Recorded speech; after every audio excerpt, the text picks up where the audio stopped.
Përfaqësuesit e Hamasit kanë sinjalizuar një hapje të kujdesshme ndaj përfshirjes së komunitetit ndërkombëtar në terren, duke theksuar se çdo presencë huaj do të ketë karakter strikt paqëruajtës.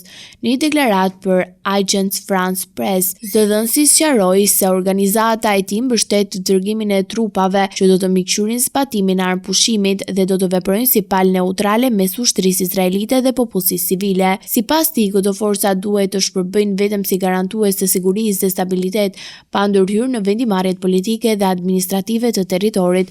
Hamasi e konsideron çdo përpjekje për kontroll të brendshëm si cënim të sovranitetit lokal dhe si një ndërhyrje të papranueshme në çështjet e Gazës.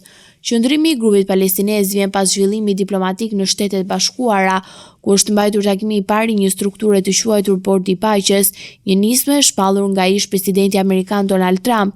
Ky mekanizëm synon të koordinojë ndihmën financiare dhe logjistike për rimëkëmbjen e zonës pas konfliktit, duke premtuar fonde të konsiderueshme për rindërtimin e infrastrukturës së dëmtuar. Në këtë kuadër, disa vende kanë shprehur gatishmëri për të kontribuar jo vetëm financiarisht, por edhe me personel ushtarak për misione stabilizuese. Mes tyre përmenden Kosova dhe Shqipëria, të cilat pritet të ofrojnë trupa në rast të krijimit të një force shumëkombëshe. Situata mbetet e ndjeshme ndërsa projektet për armëpushim mes Izraelit dhe Hamasit po shoqërohen me diskutime për rolin që do të luajnë bashkësia ndërkombëtare në garantimin e sigurisë dhe në procesin e rindërtimit. Deklaratat e fundit tregojnë se megjithëse ekziston hapësirë për bashkëpunim, kufijtë e ndërhyrjes së jashtme mbeten një çështje delikate për palën palestineze.